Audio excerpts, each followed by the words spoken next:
Well, welcome back. We are starting a new strand on data analysis, probability and statistics. We're going to look at data analysis first. Data analysis, basically analyzing data, and one way that we do that is with graphs. We use graphs to display the data so that we can see what's going on with it, see if there's trends, see what type of information we can find. We have several types of graphs that we can write out. We have bar graphs, line graphs, circle graphs, sometimes called pie charts, and pictographs, although the pictographs haven't been emphasized on the proficiency test in a while. Bar graphs are used pretty much to compare amounts. The length of the bar compares one amount to another that's being displayed. A line graph, by the way the line is slanted, it shows that if you are having growth or decay as time goes by. So it shows a change, either increasing or decreasing, over a span of time. The circle graph is nice for things such as budgets, where you can show parts of 100% or parts of one whole amount. And the pictograph is a little bit like the bar graph. It compares amounts, but it does it pictorially. For example, if you're talking about how many people attend baseball games, they might have a picture of a baseball represent a certain number of people, and then you count up how many baseballs and use the key to figure out how many it represents. All right, USA Today does that all the time on the first page. Here's an example though. If you were just paying attention, this is easy. It says, what type of graph is most appropriate for displaying change over time? It's right here in front of you. It's going to be answer B. Let's consider some bar graphs first. Alright, as you can see, bar graphs can be drawn vertically or they can be drawn horizontally, as you can see in these examples. Let's look at the top one here. Now, whenever I get ready to work a problem that involves a graph, a lot of times what I'll do is I'll look at the information in the graph before I start reading the problem itself. Over here I have a bar graph. These are numbers of hours, and this is the number of students. And this number of students goes up to 9 here. This goes from 5 to 10. Now it doesn't say hours for what, but I assume that's what the problem is going to say. So I wanted to kind of look at that, use the graph to answer the question. The graph shows the results of a survey in which students were asked how many hours they exercised each week. Okay, how many students were surveyed? So what we want to know is how many students are represented by these bars. So each one of these represents like a number of hours that students exercise in a particular week. So all I'm going to do is look at the heights of all the bars using the number, and I'm going to add them up. Exercising 5 hours, there were 3. Exercising 6 hours, there was 1. Exercising 7 hours, there was 4. Exercising 8 hours, there were 6. Exercising 9 hours, there were 7. And exercising 10 hours, there were 3. So let's see, that's 3, 4, 8, 14, 21, 24. Answer D. All right, next one up, the seniors here at East High School. So let's see what we got here. Well, we've got a frequency here, best humor, best couple, best grades, and how many often, okay. And they even have the numbers there specific, that's good. The seniors at East High School voted for their favorite category for the yearbook. The results of the votes are represented in the bar graph. Oh, okay, so this many people voted for best humor, for best couple, for best grades, and so on. Which category received more than 20%? Ah, look at this, 20% of the votes, but less than 30% of the votes. Best smile, best grades, best couple, best humor. Well, here I have to kind of start the problem off like I did here. I have to find out how many people voted. So I have 84 plus 50 plus 38 plus 28. So that's 4, that's 20, carry 2, 4, 7, 20. So there were 200 students. Now I need to know how much were 20% of 200 and 30% of 200.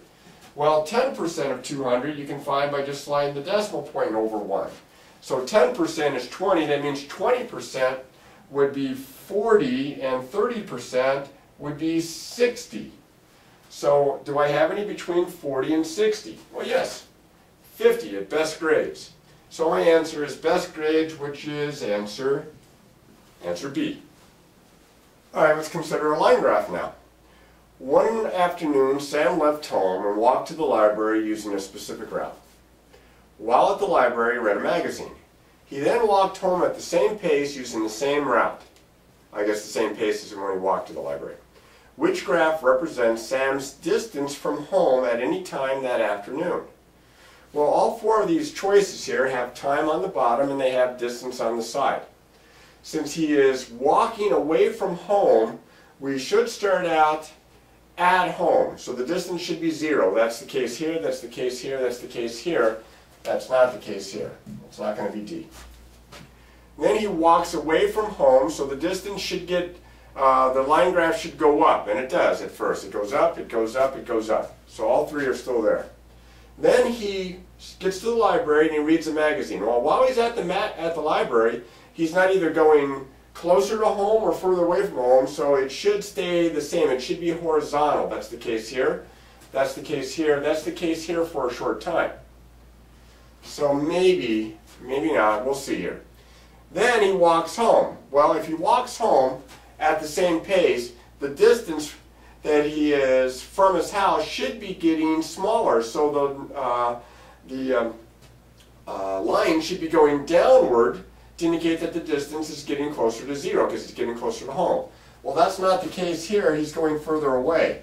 Now here he's coming back, so I think it's probably this one. Let me just double check. No, he's going further away. It's clearly not C. It's got to be answer B.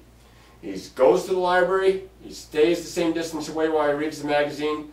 Then he comes back home, so the distance drops back down to 0 as he comes back from the library. Now a circle graph or a pie chart, I put the little note. Remember that all the sectors must total 100%. The sectors are the pieces of pie that you can kind of see here in my diagram for this example. In this example, it says the circle graph below shows an average budget for a household in a state where Mario will live. Alright, so Mario's going to live in a state where he's going to budget 20% for transportation, 10% for utilities, 30% for housing, 15% for other miscellaneous, 10% for entertainment, and 15% to either pay back loans or towards savings. Alright, well, let's see. Mario finds an apartment where he can rent it for $750 a month. That's per month. I'm going to emphasize that, per month. Based on the circle graph, what's the minimum annual salary that Mario needs to earn so that he can afford to rent the apartment? So, if he's going to spend 30% of his budget, we need 30% to be $750, and that'd be for the month. So what I'm going to do is I'm going to figure out 30% of what is $750. So I'm going to go ahead and erase some of this so I have a little space here. I think that should be enough. So 30% of his monthly budget, it needs to be $750. So this is where I use that is over of theme. This is the one that we don't know. So I'm going to write 30 over 100 equals is over of. I'm going to cross multiply. I get 30x equals, looks like 75,000. I'm going to divide by 30, and I get x is equal to 2,500. Now, that's not the answer. And you can see it's not even one of the choices. That's 2,500 a month. We've got to multiply that now by 12. So that's 0, 0, 0, carry 1, 5. That's 0, 0, 5, 2. That's 0, 0, 0, 0, carry 1, 3. And it looks like 30,000. And it is going to match answer C. All right, let's consider a pictograph. Remember, a pictograph is a way to compare amounts, also a lot like a bar graph, but instead of bars, they have little pictures to represent amounts. And a lot of times the pictures have some kind of a theme to do with what the graph is to display.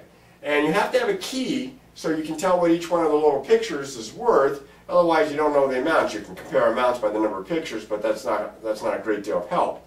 So in this case, we have an example here. We have some high schools here, DHS, EHS, BHS, FHS, and we have those are supposed to be mortarboards and tassels there, probably to represent something that the problem is going to tell us right now. Yes, the graph for graduates, that makes sense, is listed, but the key is missing, so we don't know what these are worth.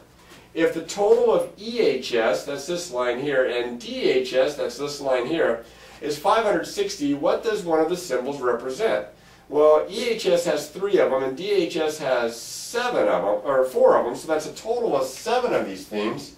I'll just call it X, and that has the equal 560.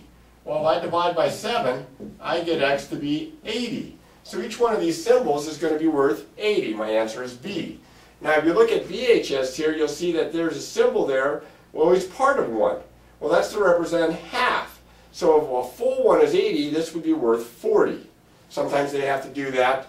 Otherwise, they might have to make the scale too small for the key. All right, let's look at a Venn diagram. Now, I didn't mention Venn diagrams before, but they're another way that we can look the way data is related. A lot of times when you have data and you have overlapping data, you have maybe data that represents 2 themes or 3 themes instead of a single. Then a Venn diagram is a good way to break down exactly what's what and look at the data in a little bit more precise way. The circles represent specific quantities, and I have an example here that I'll explain. And the rectangle that the circles lie in represents the whole entire amount. Now in this particular example, this is to represent, in the month of July, Mark's training days. He runs, he swims, and he bikes because he's a triathlete and he's training for one of those types of competition. And the numbers represent the days that he trains for the various activities, running, swimming, and biking. Now you can see that the circles overlap. And where they overlap, that's common to both circles. They'd be common to running and biking, or swimming and biking, or running and swimming, or maybe all 3. Now, it says, based on the Venn diagram, which statement is true? I'm just going to go through the statements and eliminate. Every day in July that Mark trained for running, that would be right in here. Okay? He also trained for biking. Well, as you can see right here, the rest of the biking is not included in the circle. There are 14 days that he biked, but they're also part of the running. So I think I got it right off the bat. I think it's answer A. On the other hand, let's just double check. Mark trained for running or swimming every day in July. Well, that's not the case. I know that's wrong because there were 2 days where he did not train at all. Mark trained for running or swimming on more days in July than he trained for running. Well, running and swimming would be this part right here that is overlapped. Well, that's 7. And for running, well, no, he trained for running on other days, so that's not true.